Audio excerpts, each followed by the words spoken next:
I'm Kristen. And I'm Maddie. We're sisters and heavy readers. Join us every single week to talk stories, interview authors, and collab with fellow book nerds. Welcome to the Kris and Mads Show. Welcome back to the show, you guys. This is season 2 of Kris and Mads. We are so happy to be back with you for another season. And what better way to start than with our monthly reading wrap-up, everything we read in October. It was a crazy month, Maddie. I thought I read only 3 books, and then I was like, this girl read 8 books. I read 9, and I cannot believe it because, yes, we were on a week-long trip to Texas at the beginning of the month, and then we found out 2 days before we had to leave that we were going to London for a week at the end of the month. And every single family member has a birthday for me in October. Yeah, you guys have October birthdays strong. Like every single weekend, there's something going on. Here's the deal. October is a magical, super fun month. And I love to cram all of my spooky reads in one month. And it turns out I read no spooky, none? No themed books. Wait, Frankenstein though.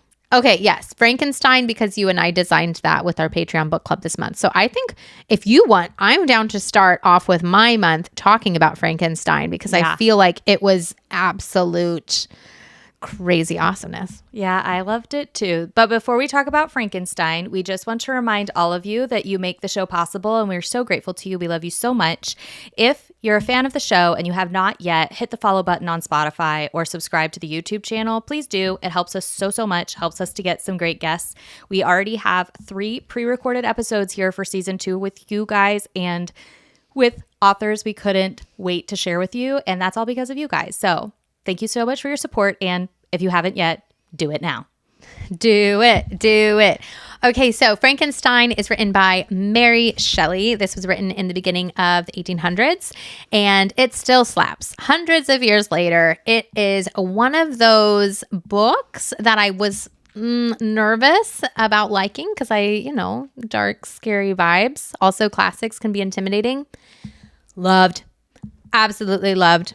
The writing was so beautiful. The themes were heavy and potent, and we got to deep dive almost an hour every single week on this story with Maddie and her husband, Mitch. Yeah, it was Mitch's second time reading the book, and I really appreciated his insights. I think that there's a lot you can garner from the story on a first read, just high level, but I think if you dive a little bit deeper, there's just so much. There's just so much to discuss in this story, and there's so much to learn.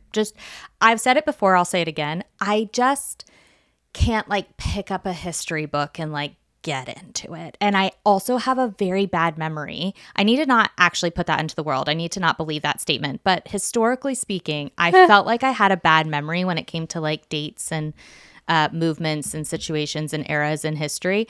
But I think when I read fiction and I really want to understand the context, then I will learn the history.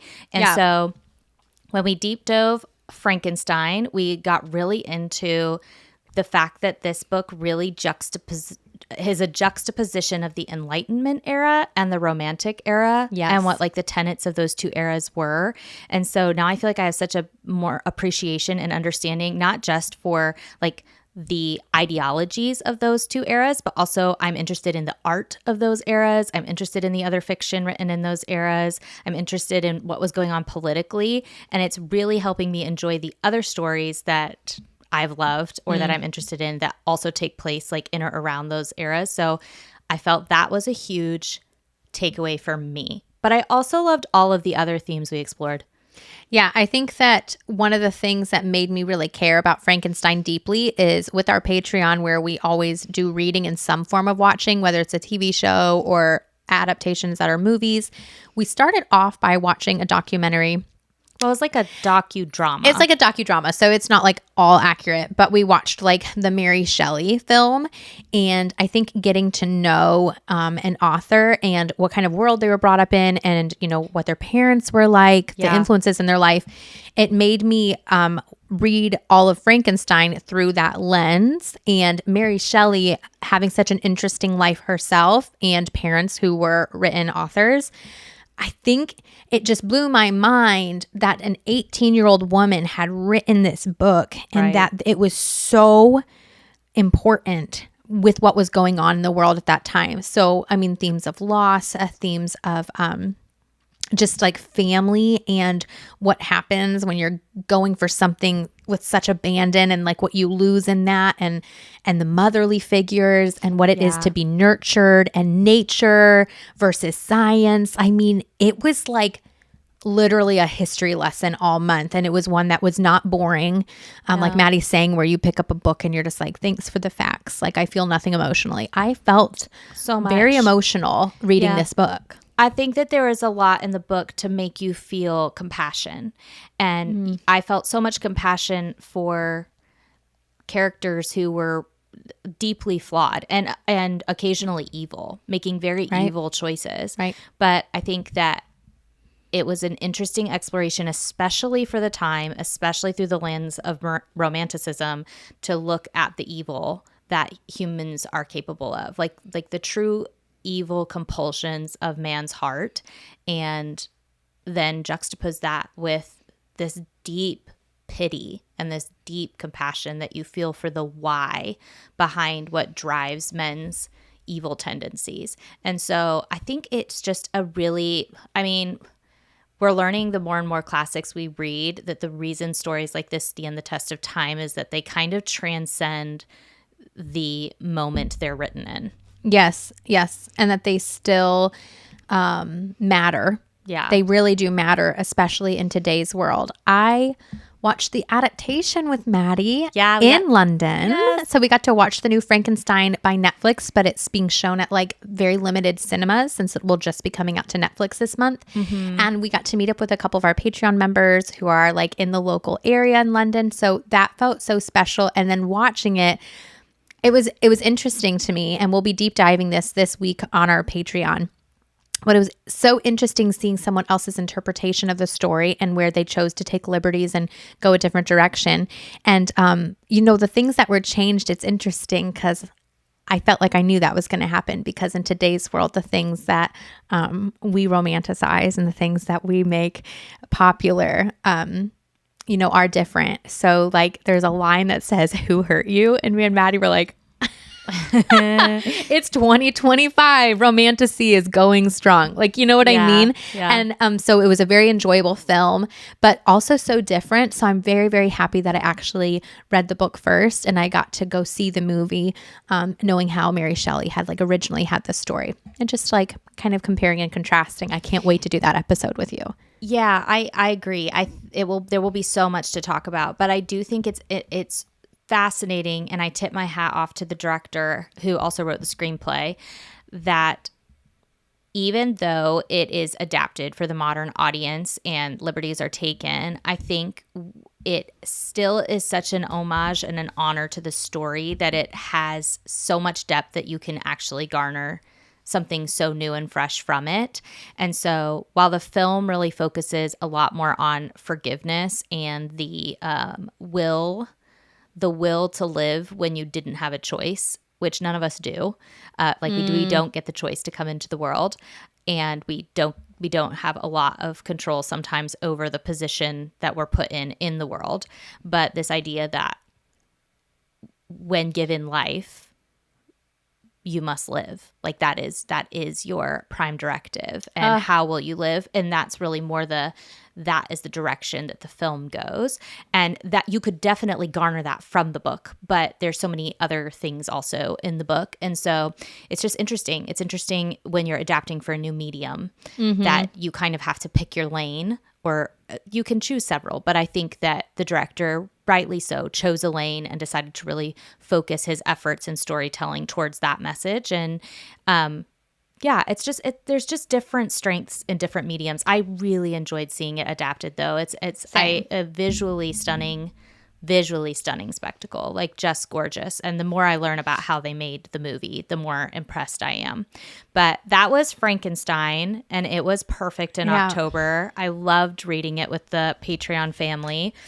So I hope they all enjoyed it as much as we did. And it just makes me so excited for all of the classics that we have on deck to read with the book club. We're not even like a classics only club. No, Me not and at Maddie all. just get literally so lit up whenever we do classics. I actually feel like the next direction we should go is the book that I forgot to tell you guys about last month that I read. Oh my gosh. We were finishing our wrap-ups and Kristen goes, wait a second. I read a whole other book that I forgot to talk You guys, about. this is when you know you might be reading too many books. I'm just saying. But I'm actually excited to talk about this one because it is a new release this year.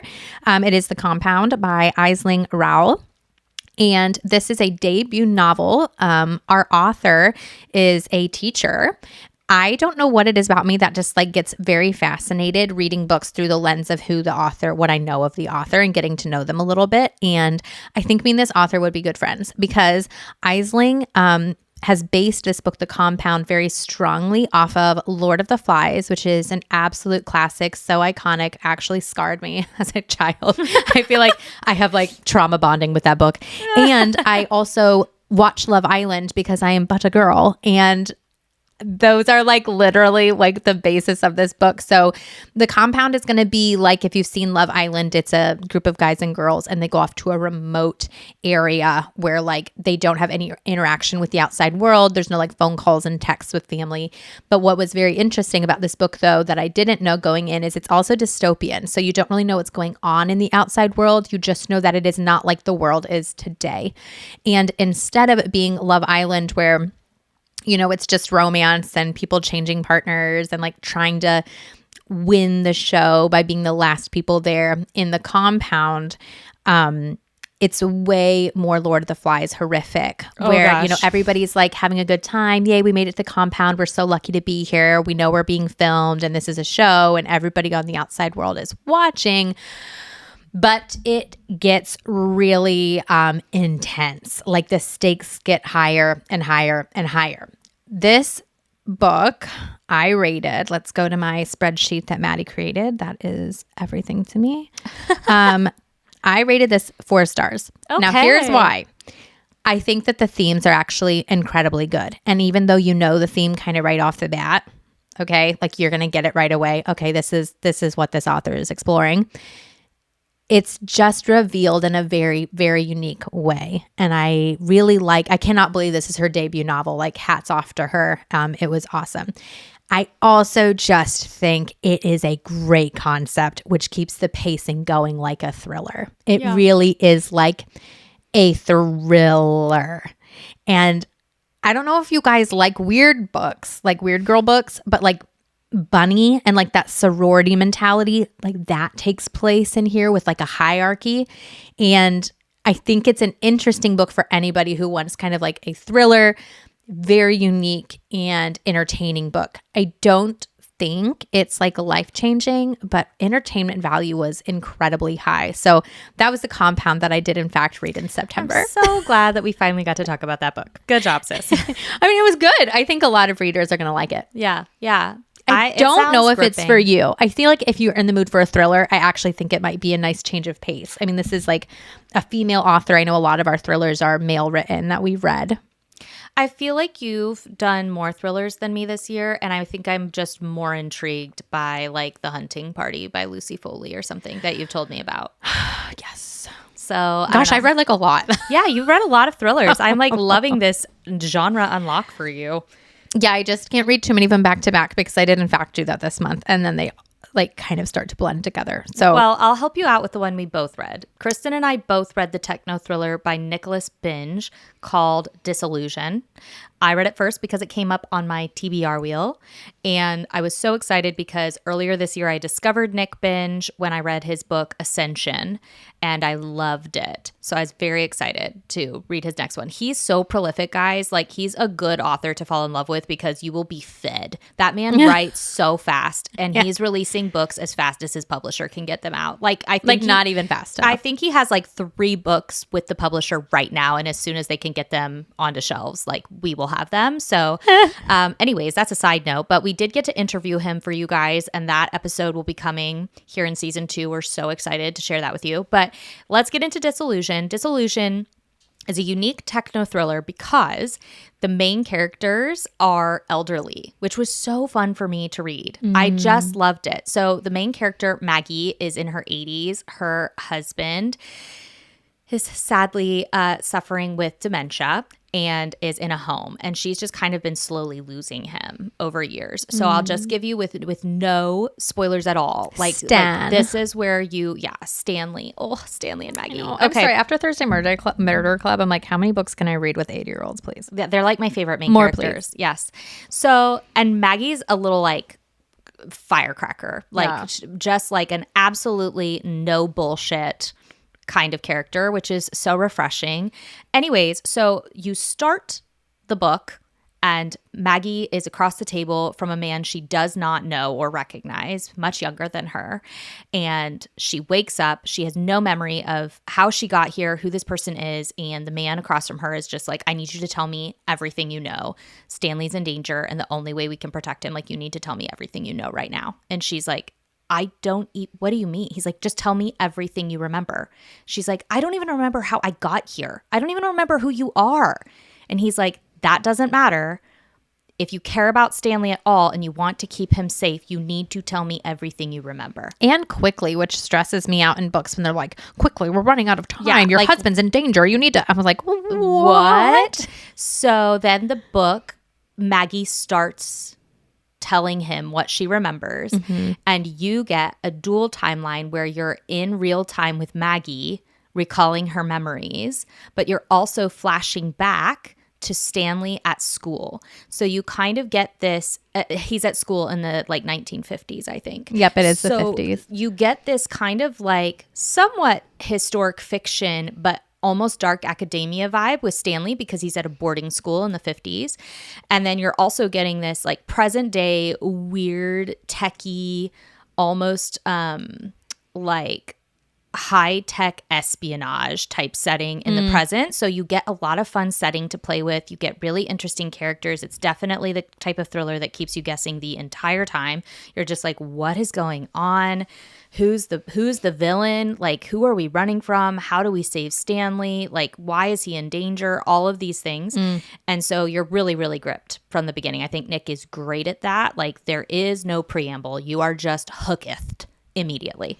Yeah, I think one of the best things about that book for me was never felt like a chore. It felt like a get to when I had a chance to read it. And I rated it 4.5, which is pretty high for me on a techno thriller because I can have a good time, but feel like maybe the characters aren't great or maybe the theming isn't like my favorite. But Nick did a really great job of like kind of hooking me emotionally because his character work was so good. And it's very, very great plot because techno thrillers are great at that, but it also felt so different than the other ones that I've read. It's because of the dual timeline. It's because of the different POVs. And for spooky season, actually, now that I'm thinking about it, it was giving dark academia. It almost like in Vicious, a little bit Vicious by V.E. Schwab-esque. But totally. Really it's its own thing.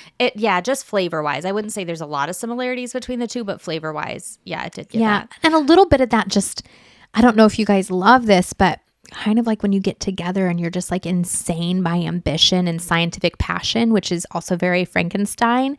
And you get that. You get that from the boys at the school. So, Maggie's kind of like giving you one vibe and then you're like thrown into this like super crazed, mad scientist vibe. I gave it 4.75. I think it was actually like nearly perfect. It stuck the landing so well. Yeah. It was very unpredictable for me. I think that the only thing I took anything off for was just that in a single standalone like this, it is difficult to balance plot and characters. And I think he did it very, very, very well. But I just think like we really get to know Maggie and Stanley really well. But I think that there were peripheral characters that didn't have as much depth. And so like I wasn't like crying at the end. And I think that's like literally the only thing I took points off for because in my favorite perfect 5-star books, I'm always just a puddle on the floor in my weeping. It was so good. You rated it 4.75. I feel like I'm such a generous Raider. Oh, I thought it was So that is strong. great to hear. Oh Yeah. my God. Yeah. So Dissolution, guys, if Nicholas Binge is not yet on your TBR, throw him on there. It can be either Dissolution, which we both loved, or you can buddy read Ascension with me, because now that I know I like his work a lot, You're going for Ascension. I'm ready for Ascension. A little terrified, but very, very excited. Can't wait to let you guys listen to that interview because we had such a good time. Let's pop into another one of yours, Maddie. Okay. I'm trying to think where I would go from here. Let's do The Fractured Dark, another sci-fi. Okay. I read the sequel to The Blighted Stars by Megan E. O'Keefe. This is part of her Devoured Worlds trilogy. So I felt like book 2 was slightly less strong than book 1, but I'm very much enjoying it. I keep calling the Devoured Worlds kind of like my popcorn sci-fi. It's just a good time. It has like the things that I love about an action show or an action movie, and it's got a good romance. It's got interesting political intrigue. It keeps you on your toes. I think that book 2, I faulted it somewhat just because it felt book 2 tropey, if that makes sense. Oh, no. Like a villain was introduced for book 2 that isn't the mega villain, but he's just there to create contrast and stir up angst. And that's fine. That's fine. But it does give it that episodic quality where I'm not as invested in the tension around that villain because I know he's not the big bad. And there was some just plot that I don't want to say it stalled, but it felt it was like I could feel that sense of effort, that sense of contrivance with the plot. That's like, we're creating this to fill some things. It's weird. Like, it didn't feel like filler. I was still engrossed in it. It just like, there were just aspects of book 1 that felt like no wasted pages. I couldn't even feel the author's hand in it. I was so immersed in it. Whereas in book 2, there were times when I could like feel the architect, if that makes sense. Yeah. And so I gave it a 3.5. I'm still having a great time with the series, and I'm very excited to get to book 3. And overall, I really recommend it. I think that for the girls and guys who love romantasy as a genre, this is what I would call like the counterpart to that in sci-fi, where like you're still getting a lot of character moments and character growth and romance and relationships and family dynamics, found family. That's kind of more the heart of the story. It's just in this sci-fi setting. Okay. I'm so happy that I added that to my TBR. I think Maddie has continually resold it to me because I wonder if it's just going to be like a new sci-fi for me to have a lot of fun with. It would be such a fun show. Like, for people who love the Expanse TV show, I think you would love the Devoured Worlds trilogy. Which I, in fact, did love. But when I look at that series and how many books are in it, I'm like, oh, I'm doing the Expanse in 2026. I'm coming for it. Yeah, I'd rather do this trilogy moment. Yeah, for sure.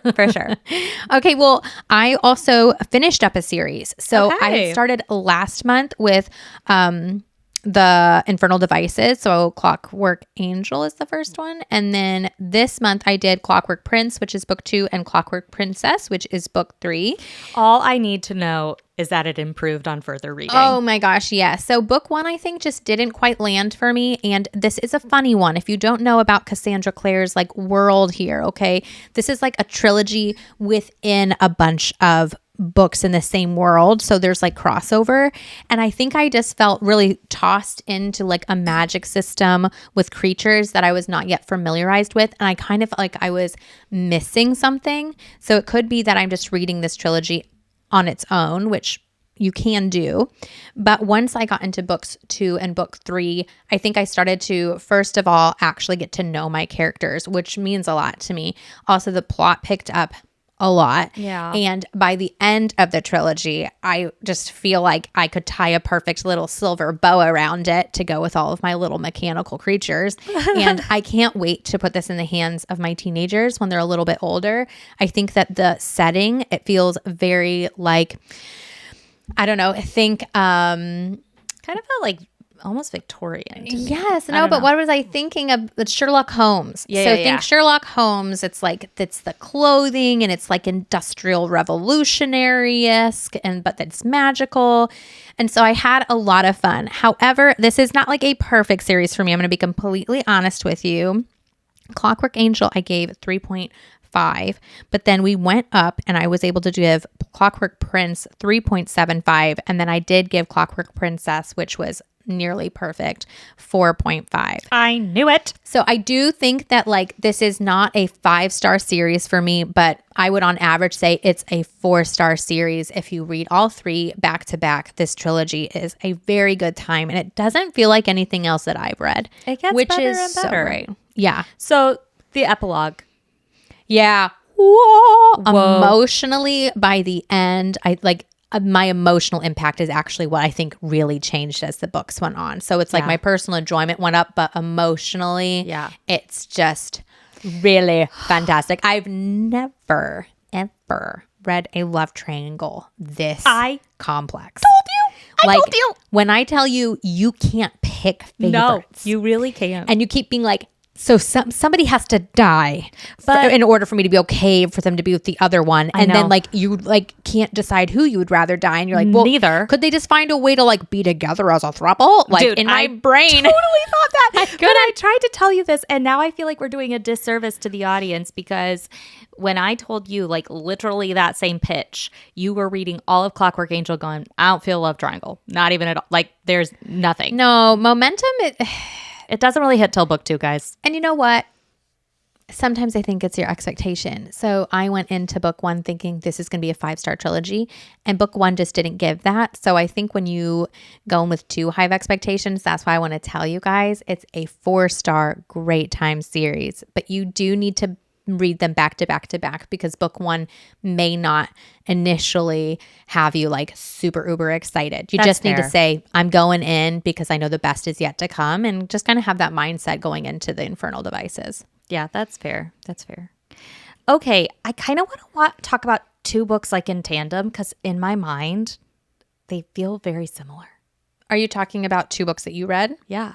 Oh, yeah, do it. I don't care. Okay, it's your podcast. My wheel, as you know, it just spits out books that are on my physical TBR. And these were 2 books that I was given as gifts, and totally appreciate it. I was given The Book That Wouldn't Burn by Mark Lawrence. And then I was given this book, A Short Stay in Hell by Stephen Peck. And what these 2 books have in common is that they take place in these like ginormous libraries. Like we're talking miles and miles and miles and miles and miles. Like they feel infinite, just because you'll never be able to get through them all. I'm sure they are finite in some way, but they just go on and on and on and on. So the settings are very similar, and they both give that same feeling of like this unabsorbable amount of knowledge is so daunting and so intense that it almost feels like a kind of hellscape. Like it's just so overwhelming. The amount of just knowledge is it's just so overwhelming. So as a reader, that was a very interesting but somewhat off-putting setting to me. The Book That Wouldn't Burn, I think, had a brilliant twist and amazing themes, and that pulled the rating up.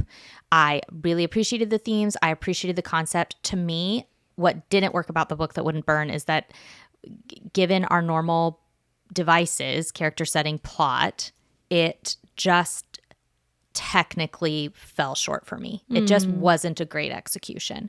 I didn't feel super invested in the characters. The characters ended up feeling so much richer and more emotionally impactful given the twist. But up into the twist, I just felt like they were very surface for me.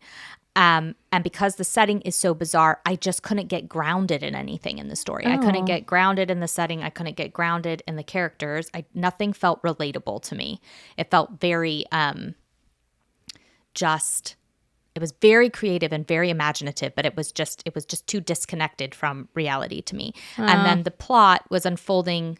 I mean, I was trusting the process with the plot, but the plot doesn't really progress at a very rapid rate. So you've got slow pacing, an ungrounded setting, and unrelatable characters, or like just not very deep characters. And for that reason, it was like this brilliant concept just didn't really land for me. Oh, that sucks. Yes. But I do think there are people who absolutely love this book. I mean, I don't think I ever saw a rating under 5 stars for this book when it was going around originally. And it is a trilogy. I will not be continuing the series, but I guess I don't want to put people off of it. I'm just trying to give you expectations going in that this is a very like tickle your imagination kind of story and not a like relatable story for me.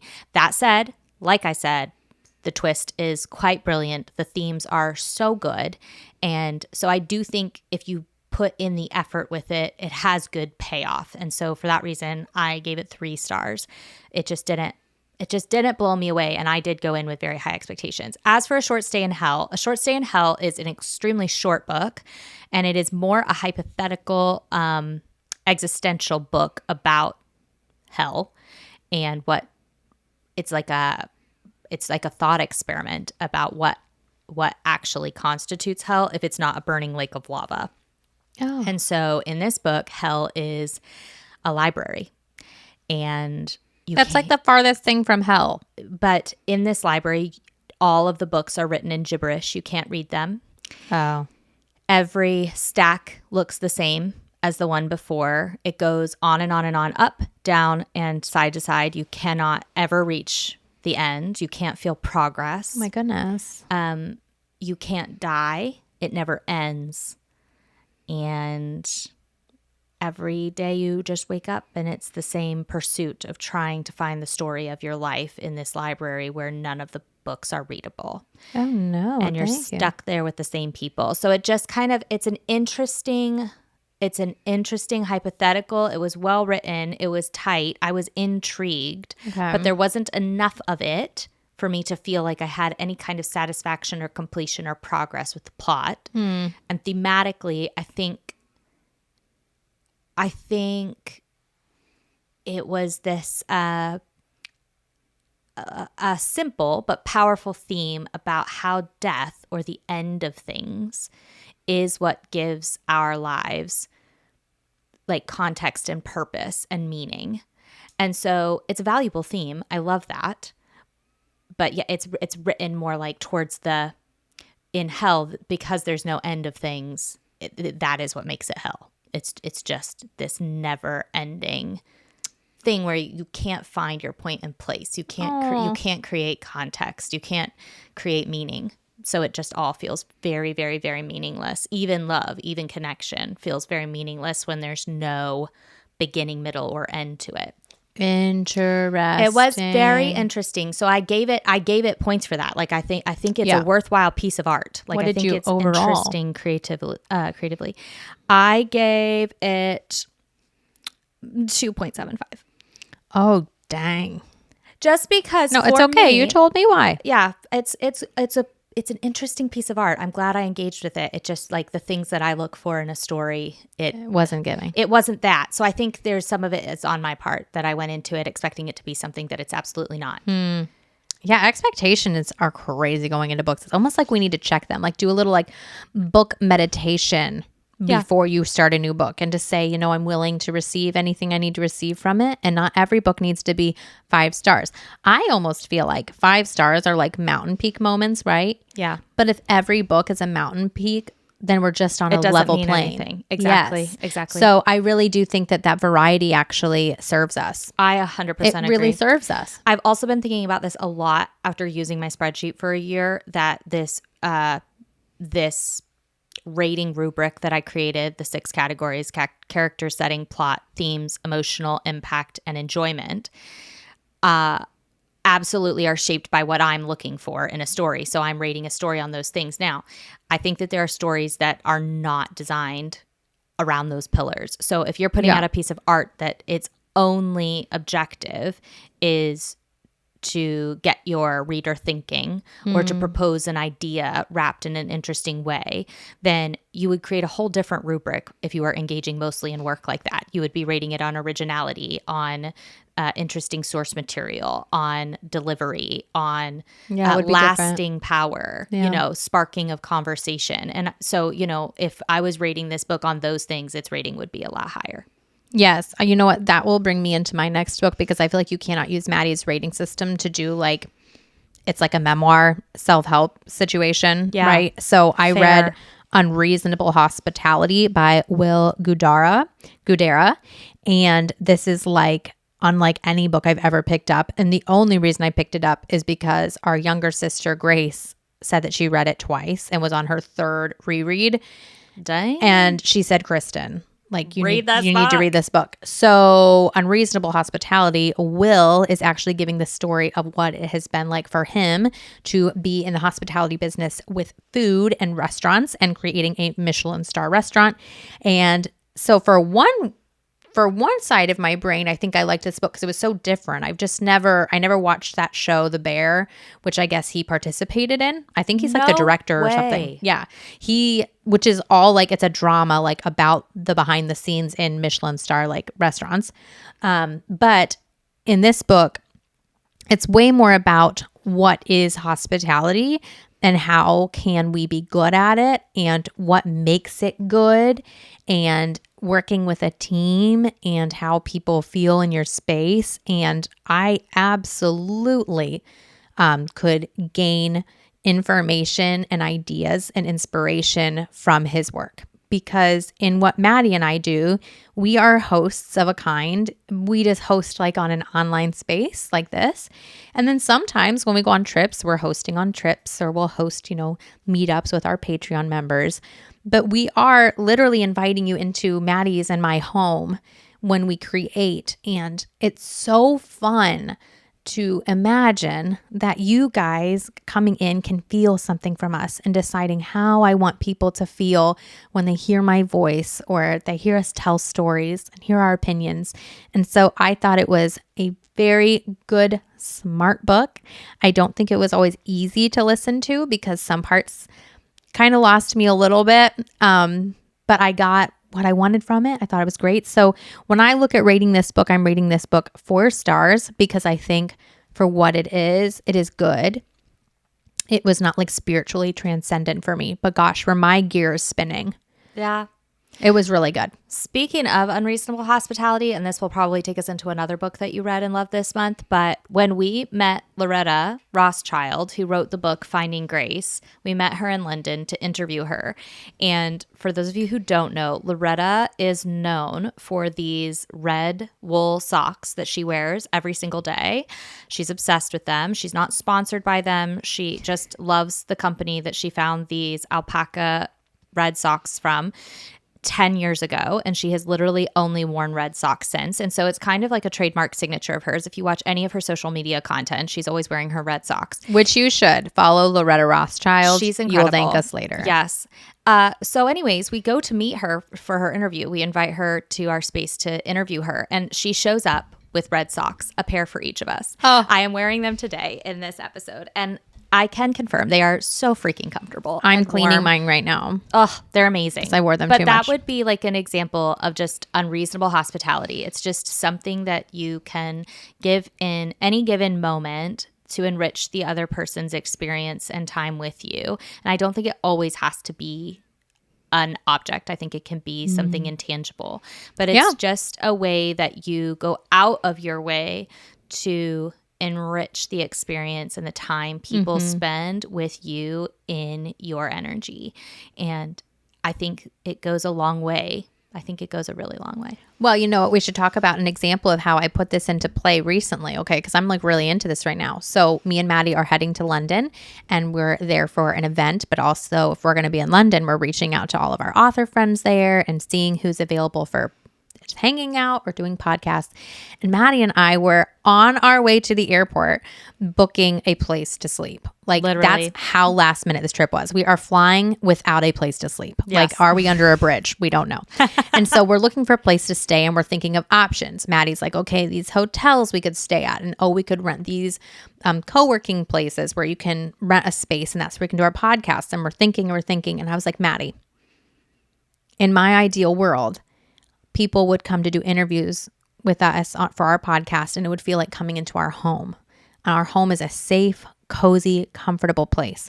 We should get an Airbnb that has a separate bedroom from the main living room. And I'm talking, I want books and bookshelves. I want, fireplace, really comfy sitting where we can greet authors as they come in and have a drink for them, ask them what drinks they want, have food for them, and really just give them a sense of what we want people to feel, which is comfort and safety and just like you're a part of our family, right?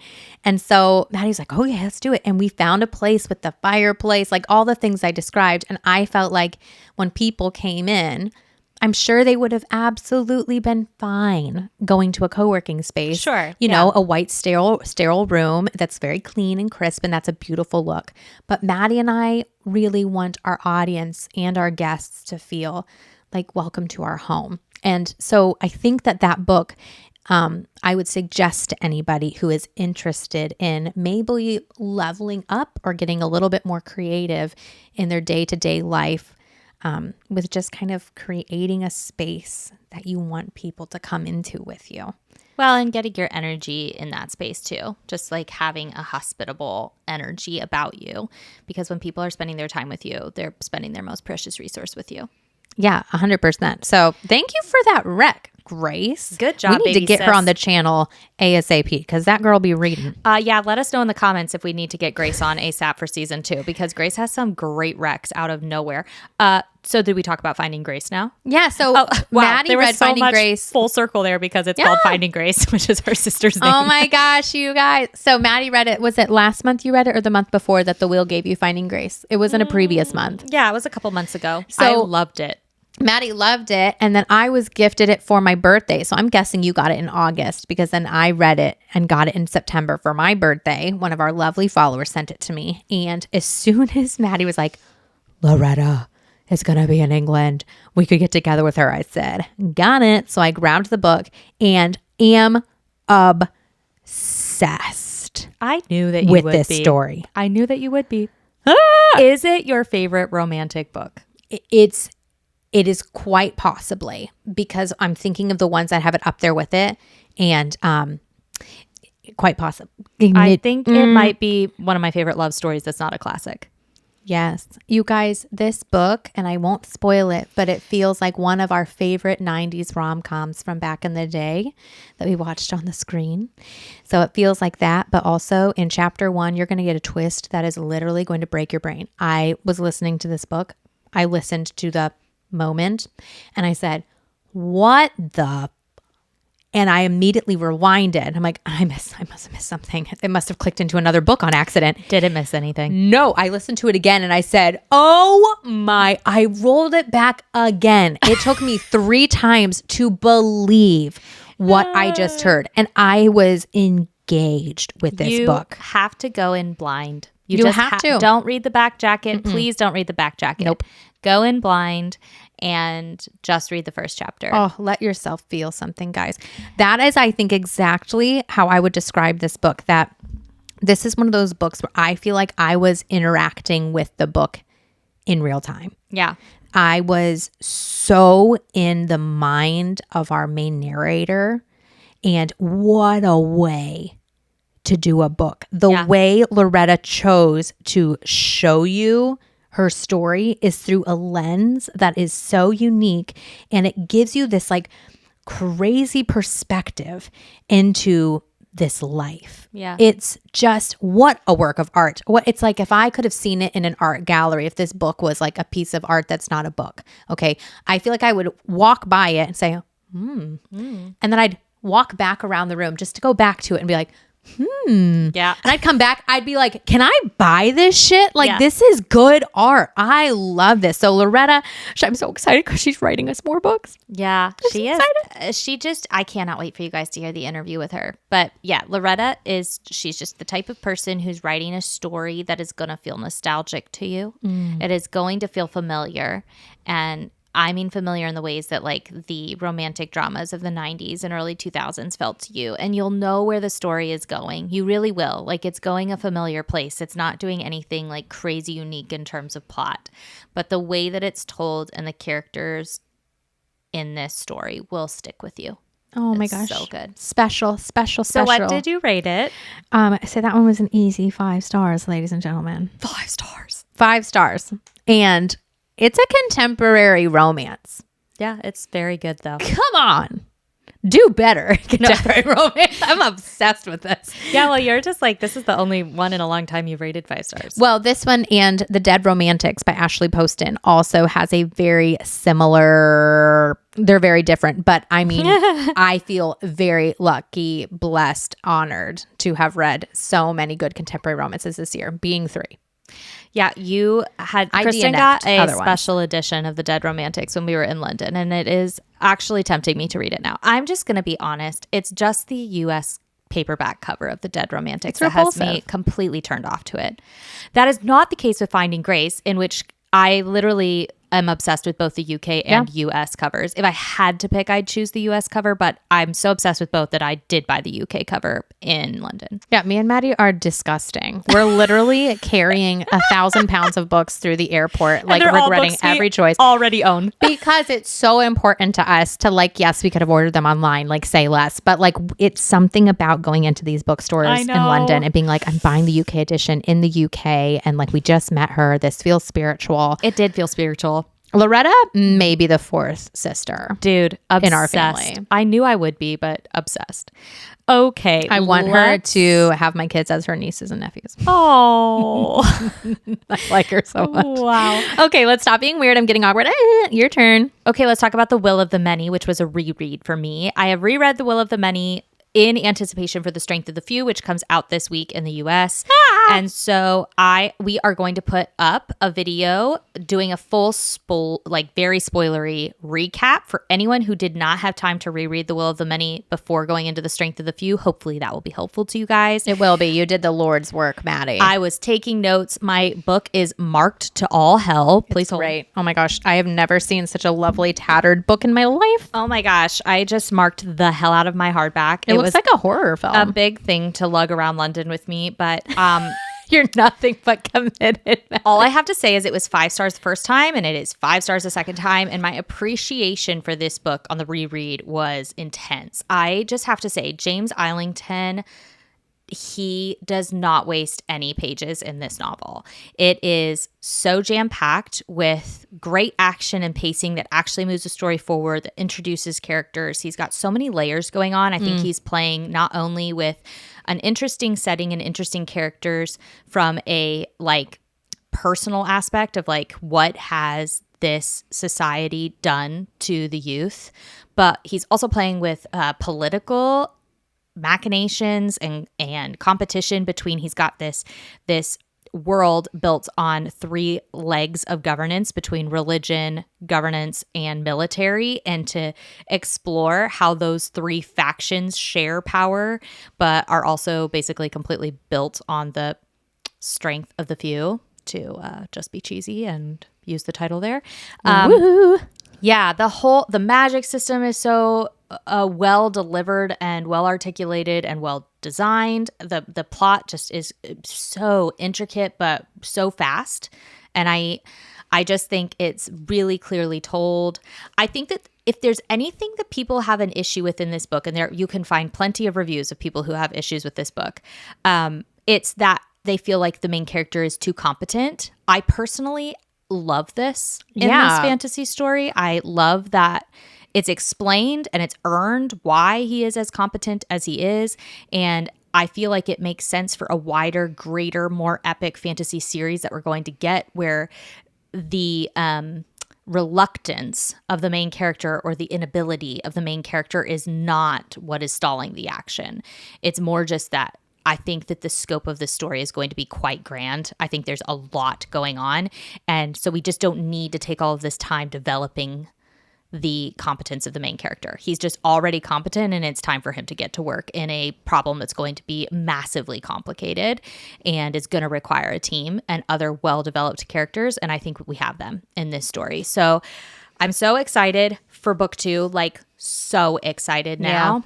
Yeah. Oh my gosh. And I'm so thrilled with how beautiful my reread was. I think that The Will of the Many is a fantastic story. I think it's fantastic. I have no notes. I think it's pretty perfect. It was my 3rd best book of last year out of 100. So yeah, like it only came behind ML Wong, because ML Wong, like it was there's stronger emotional such a great impact in Emma Wong. But yeah, I'm so excited for this podcast, guys. I'm like, let's finish this podcast so Maddie, we can film it right now because I am so selfish. Like, I'm just so selfish. I want to relive this book with you, and then I just want to pick up the Strength of the Few that we may or may not already have an early edition of, and I just want to go. Yeah. Nom nom Eat nom it nom up. nom. Yeah, I'm very excited. I think this is Islington's magnum opus, and I'm already very obsessed with his Lycanius trilogy, but the Hierarchy series, it is extremely impressive. I'm just so glad good books exist, man. Me too. Like, I mean, I remember I said just a few minutes ago that not everything can be a peak, but I sure do love getting on those peaks of those mountains Same. with those 5 stars. Same. Good. Yeah. I think I have 2 more highly rated books. So I did kind of save 2 of my kind of like really good books for the end of the month. How Okay. many more do you have? I think like 3. Oh my gosh. Why don't you go first then so that we can do some back and forthing? Okay, let's talk about Madhouse Promenade. This is by our friend Lynn Moore. We will link his channel below. He actually does more like movie reactions on his YouTube channel, but he is an author. He's also a book reviewer on TikTok and Instagram. So we highly recommend his videos. They are hilarious and extremely brutally honest. He rips apart books that we absolutely love with our entire chest, but we still love him for it. So it's fine. It's fine. So his debut novel is called Madhouse Promenade. And this is an urban fantasy about a man who ends up kind of in a rehab situation after an attempt on his own life, where he is seeing a therapist, but is also kind of in this rehabilitation program where he's sent to this house and given like an allowance so that he can kind of like get back on his feet. And in this house, I don't think it's a spoiler, just to set up, like, he has roommates that he didn't know he was going to have. Fun. And these roommates are basically the incarnate beings representing the 7 deadly sins. So he's literally like living with envy and living with pride and living with gluttony and living with lust. Like, he is living with these spirits incarnate. And the story goes gangbusters from there. I found it to be incredibly clever. I loved the characters. It read a little bit like an Olive Blake novel for me. Like, it felt a little reminiscent of her Masters of Death book. It's a lot shorter than that. So I would say one of my complaints is the length of the novel. And Lynn will laugh at me because he knows how much I value efficiency and earning your pages. But I think I was missing, like, I wanted it to be a little bit longer so that it could have felt a little bit deeper emotionally for me. But I found it very clever. I did feel like it landed very well. I think it was a little predictable, but like in a nice way. Like, I think that it's fairy tale-esque a little bit in its premise that, you know, you just want this guy to get back on his feet and to do well and to heal. You want him to heal. And so I think it's a story about healing, but it's interesting that someone would have to find healing through the lens of facing their sins, and like facing them personified. So I think it was deep, rich, thematically good, clever. I think it was a very impressive debut, and I gave it 3.5 stars, which I think he will think is very fair. It is always interesting to read your friend's work and not be like, it's perfect, it's amazing, everyone should go read it. I do think everyone should read it because I think it's really good. And I'm very excited for the rest of what Lynn is cooking up and writing at the moment. And I'm just so proud of him for putting this out into the world. And I always think it's hard to put your first baby out into the world. So I'm super proud and super impressed, and I loved it, Lynn.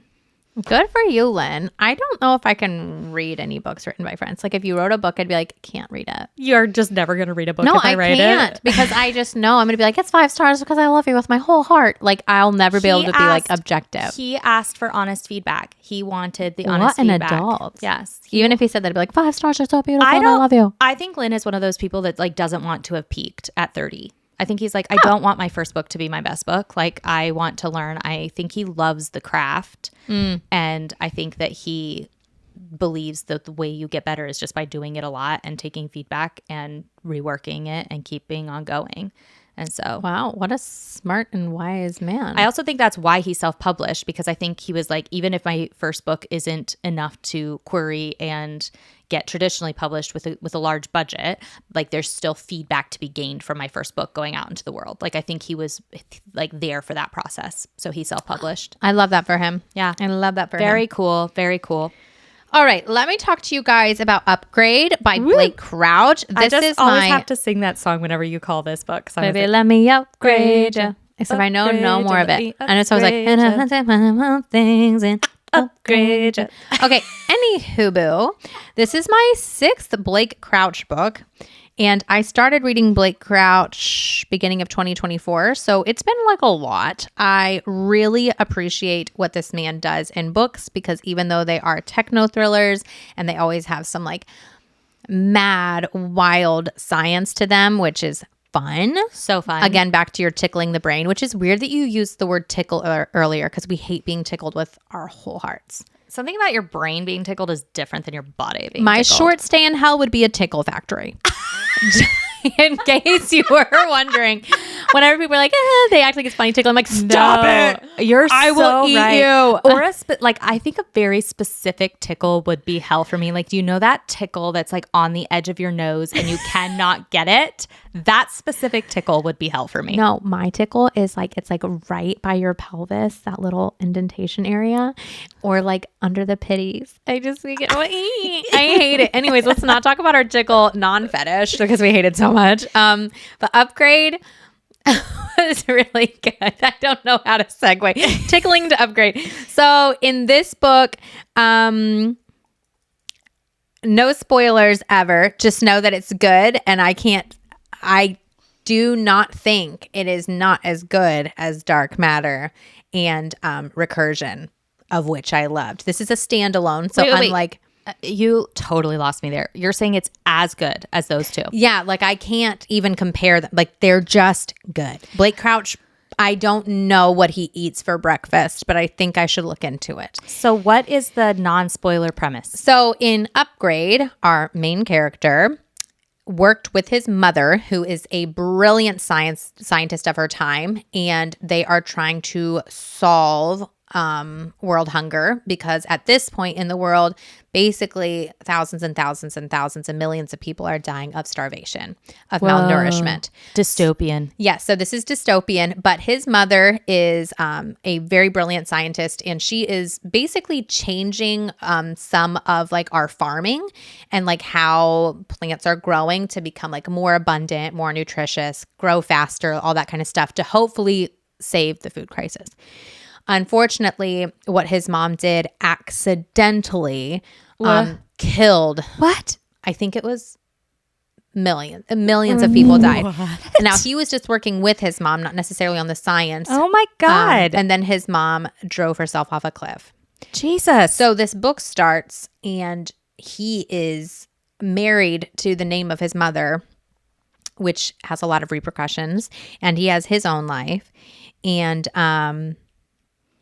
that's how things start. Jeez. It is a wild ride. This book also deals a lot with like familial love, which is very interesting to read about. I think Blake Crouch's books have this layer of emotional awareness that I always fall in love with. It's like in Dark Matter, it was like the marriage romance that I was not planning to get from that book. And then sometimes it's marriage, sometimes it's romance, but this book really is just very emotional for siblings, I think. And it was good. Okay. It was really good. I can literally listen to them in less than 24 hours. I usually get a good puzzle out and I'm like on a high. Oh, I'm like a crazy mad person. Well, that would be a fun author to chat with on the show. So we will reach out to Blake's team and see if he's doing interviews at the moment. Oh my gosh, I might die. It would be so fun. That would be very fun. Yeah, we'll see I what also he has could going ask on. the breakfast question, which I feel like us and our audience really do want to know what in the heck and bob the hell do is you going eat for on? breakfast, Blake? Like, where do these ideas come from? But honestly, it reminds me of our now friend Nicholas Binge and the way some people can just get so creative about like what the future could entail. And it's like a new science, or it's like a weird scenario that we've been put under, or this new thing that's discovered. And I'm like, I literally never think about this. Literally. Ever. But I like to read about it. Yeah. Okay, so Recursion was a fantastical. What a good time. 5 stars? I actually put it at 4. 4? Which is very weird. I think that like I said, techno thrillers don't normally hit 5 stars for me. Right, for the emotional. And I think I gave Blake Crouch's Dark Matter 5 stars because it was like my first ever in my whole life. And that was when I was rating things differently. But I do think if you were to put an M.L. Wong next to a Blake Crouch, they hit differently for me. They do, yeah. And one is transcendent and one is just fabulous. Absolutely great entertainment. Yeah, that's fair. Thought-provoking, but entertaining. Fair. Okay, I will talk about Stay True by Hua Hsu. And this book I had on my shelf for over a year. So when I got to it, it was highly anticipated. This is a memoir that takes place largely in the 90s from a guy who's in college. And I just don't want to give anything away, but it is a prize winner for a reason. And it is chock full of so much nostalgia. If you have any nostalgia for the 90s, I think you have to read this book. 90s, man. But it's not really about that. I think that it is about friendship and trying to learn where you belong, and kind of explores that time of life that, if you're anything like me, is so relatable, where there's this time of life where you are projecting so hard who you are, your personal identity, because you are looking for that place to belong. Like, you're looking for your people, but it's like you have this sense that the first step is to really be very clear about who you are. And so you wrap your identity up in the, you know, what music you like and how you think about things and your political worldview and where you are in your family, and almost like your identity in terms of like your class or how much money you have or whatever, the kind of clothes you wear, all these things. And so the main character who's telling you the story, he's doing that like it, and it's so relatable. But I think that it becomes very clear through the story that what he is truly searching for is belonging. And that your identity isn't really pinned on all of these things that you think it is. And it can be nostalgic. It can be really human and beautiful to have these mementos, these books that you feel like define you, if you're me, or, you know, your fashion or your photos and the things that you wrote. And those things can really define you. But I think he transcends that by the end of the book and recognizes that a person's real identity is the impact that they leave on other people, and the impact he hopefully is able to leave on other people. And the book is called Stay True. I think it's a beautiful name. I could cry right now. It's a story I think that lingers with you. I think you'll have a great time reading it because you'll just laugh and you'll feel yourself in the book. But it's also it's a very dramatic book. A really intense thing happens in the book, which makes you recognize why he has taken the time to write about this time in his life. But it's just a book that stays with you after the fact. And it really is impacting me in the sense that, like, just to be like really vulnerable, like when you meet someone for the first time, and of course you want to make a good impression. I always want to look a certain way when I meet someone, and I want them to remember what I look like. I don't want to look like everyone else. And this has been me since I was a little girl, and I tried very many different weird ass fashion things. Oh my God. In my attempt to not be forgotten. And I think one of the ways this book is shifted my thinking about that was like, I really don't care if people forget all about what I looked like or what I wore, anything. Like, I want them to remember how I made them feel. And I just think sometimes books like that find you at the right time and actually kind of rewire a part of your brain that you thought was very fixed. Wow. Not the shadow work on the pod. I love that, Maddie. I'm so happy about this breakthrough for you. I mean, I wouldn't call it a breakthrough. Let's not get dramatic. I'm just moment unlocked. Kristen, this is not the Oprah Winfrey show. It's fine. It's the Kris and Mads show, and we fucking talk about it all. Okay. What's your last book? Well, now I feel like I'm silly bringing this book up, but not But really. you said it was one of your highest rated. Yeah, and it's an Emily Henry. What the actual world is going on here? It's Great Big Beautiful World, Great Big Beautiful Life. Yeehaw. And it was not what I thought. I will be completely honest. The wheel landed on it and I said, I don't want to read that because I'm not in the mood for contemporary romance. I think as soon as I started being like, I don't want to read contemporary romance, all of a sudden I'm reading like the best. Best ever, because the universe said, we got a funny joke for you. So I started reading Great Big Beautiful Life and immediately got the feeling that I felt when I read Taylor Jenkins Reid's book, The Seven Husbands of Evelyn Hugo.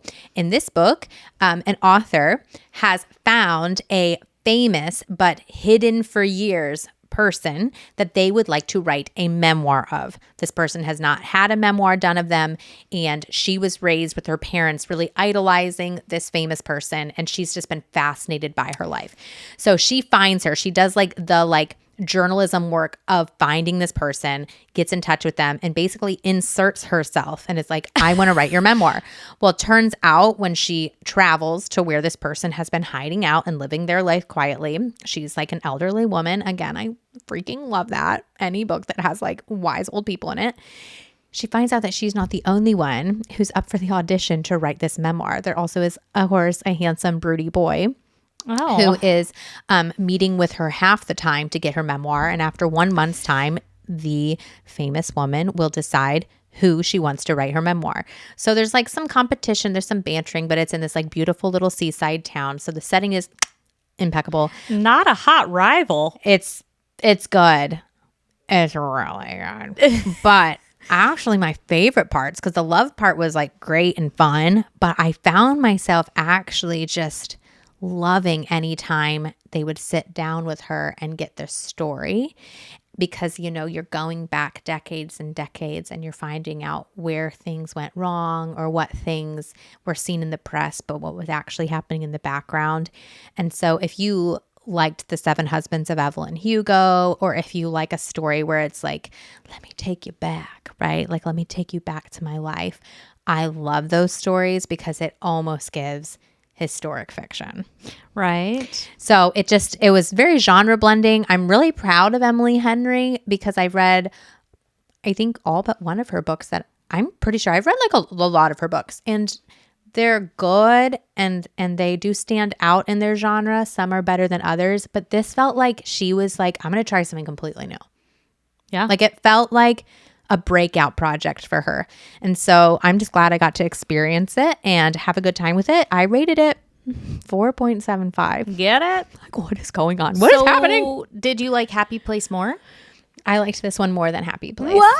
And I really like Happy Place. I think it would be my second Happy Place favorite. is my favorite Emily Henry book. And I think I rated it 5 stars actually. But I wonder if I reread it, if I would feel the same. I just think that Emily Henry did something very different in this. And she tapped into some really deep emotions, which is what you liked about Happy Place. Yes. That it was more emotional. Yeah. And not just the happy emotions. Yeah.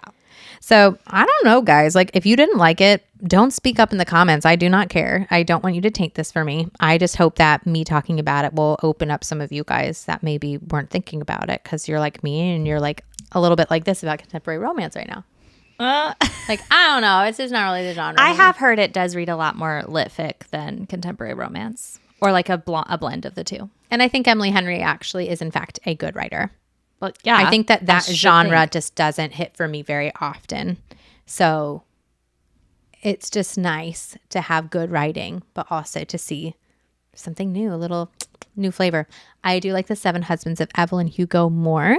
So that is why this is a 4.75 and not a 5, because I have read one that I liked more. I would say, as far as the romance goes, though, It was better. Something about a dual writer situation Little unlocked for me. rivals. Yeah, that's fair. It was good. It was really good. So what's your last one, Maddie? My last book is The Grace of Kings by Ken Liu. This is the first book in the Dandelion Dynasty. And I loved it. I loved it so much. I feel like The Grace of Kings is just an incredible entry point into this kind of world of conflict and family. I think that I kind of fell in love with this kind of story when I watched the TV series Game of Thrones. And I think what I loved the setting, of course. Like, I loved the setting of Westeros. But I think what really pulled me into that story and kept me hooked, despite that it was really violent and really, really intense to watch sometimes, is these like family dramas played out on the political stage, and it felt like a chess game played in real life. And so Dandelion Dynasty feels like that. It's like there's an emperor in book 1, and this emperor is kind of like a visionary, but it's very oppressive for the people, and so it's just ripe for a rebellion. And so the Grace of Kings covers that rebellion and the toppling of that emperor. But then in the wake of that, new power comes to the throne. And so I think that the sequential 3 books, I'm in the middle of book 2 right now, are about what it is like to try to bring your own vision once you've toppled what you think is a corrupt regime. It's like, how do you bring forth your ideals and then play that game of houses so that you're not the next one to get toppled? And I'm talking like the wives are conniving, the advisors are conniving, the war generals are conniving, the subjects are conniving, your allies are conniving, and everyone. And it's all like a succession game, right? Because no emperor can live forever. So it's like, so who's going to take the throne next? And will there even be a throne for them to take? Will they get assassinated right away? Like, it's in that way, it's very Game of Thrones. And so I really loved it. I think it's important going into the Dandelion Dynasty, if you're going to read the series, to know that that is what book 1 is. Book 1 is very much the setup. Like, the people who are going to be in power in the sequential books are not in power in book 1. Like, book 1 is the story of the rebellion. So just go in with that expectation and know that you're kind of getting like the backstory. I think people often call book 1 like the introduction. I still found it incredibly gripping, but like you're getting the backstory now so that when you go into book 2 and these people are now in power, you know what they did to get there. Yeah. And it gives you all that context. And it helps you as a reader develop loyalty. But like any well-written political fantasy like this, I think your loyalties change a lot. Like, mine did a lot in Game of Thrones. Like, there would be characters I absolutely hated, and then they would do something and it would completely shift my mindset. Or there would be people I felt really loyal to until something happened, and then I'd be like, wait, what? So I think it's going to be like that. I think my loyalties are going to shift a lot throughout the series, but I had a great time with it. Great. And I've heard every book gets better and better. So I gave The Grace of Kings 5 stars. Maddie, you are in your happy place. Sure I am. Get this girl in a high fantasy series. It was a 4.5. I'm sorry, it was a 4.5, not a 5. She just rounded up in her brain. Well, we do round up on Goodreads. Yes. So you're just giving us the very Goodreads. Specific spreadsheet rating is 4.5, but it was very good. Oh my gosh, yay. Yes, I'm having a great time. I think that's why I haven't quite finished Devoured Worlds yet, because I started Dandelion Dynasty. Whoopsies. And I was just like, can I go finish this other series when I'm starting this one? But I do. I have a lot of series I want to finish, guys, before the end of the year, so stay tuned. I feel like if you were a tarot card, you would be on a tricycle. No. You'd be on a unicycle, and you would be juggling different fantasy series. And that is the tarot card that describes my sister, Maddie. Somebody, and you know what? Smile on her face. Do we have any artists in our audience who would like to design the tarot card for Kristen and the tarot card for me? But because we mine? would love you forever. Well, that's for the artist to interpret, Kristen. Can I just have like a bunch of little dogs all around me? What? I just want a tarot card with dogs. We have descended into a weird place. Anywho, what a great month. I loved my reading this October. We love that you guys come and watch these and let us know in the comments like what your favorite books were. This is like our most OG series we ever did. Yeah, but it's just still slapping. We just love to. This is always going to be the bread and butter of what we do. Like every month, what'd you read? What was good? How's it evolving your taste and changing who you are? So cheers to season 2, guys. We're here. We're so excited about all the things we have to come. And we're so excited to hear what you guys read in October. I think we're going to have to do a quickie little episode here before too long about what we're all trying to knock out before the end of the year. But if you guys want to get a jump start on that, go ahead and tell us in the comments what your big priorities are to read here in November and December to close out 2025 with a bang. And we'll just let you know right now. Mine is the Dandelion Dynasty. What's yours? No, I feel real put on the spot right now. I know either it the way better of be Kings, the Way of Kings. It's either the Way of Kings or the next series in the Realm of the Elderlings. Oh, Tawny Man. Yeah, because I really want to do both. Maybe you'll have time to do both. Mm-hmm. I just really want you to read The Way of Kings. I know. I'm feeling it right now. I'm feeling a little, we're going to be at Dragonsteel this year, 2025, for the very first time. And I feel like it's not okay that I haven't read The Way of Kings. Like I've read other works. Yeah, you've read a lot of Brandon Sanderson. Yeah, but I haven't read The Way of Kings. And I don't want to be an imposter. Opus. It's the one. When people talk about characters and I don't know who they are, I am embarrassed and ashamed to be alive. So I have to make this happen. I love it. Okay, guys, have a great rest of your reading. Enjoy your November. Enjoy those reads. If you want to join us for Hamnet, we are going to be doing that in our Patreon, and it's going to be a wild ride. I'm so excited. Gosh, the film trailer looks so good. It has Paul what is his name? The guy from Normal People. Paul Mescal, maybe? Something the guy from Gladiator, too. Yeah, he's in it. It's going to be a very good month, and it's going to be Shakespeare coded. So I hope you all want to join us for that. We'll have a link in the description if you want to join the book club, and we'll see you all in the next episode. Bye.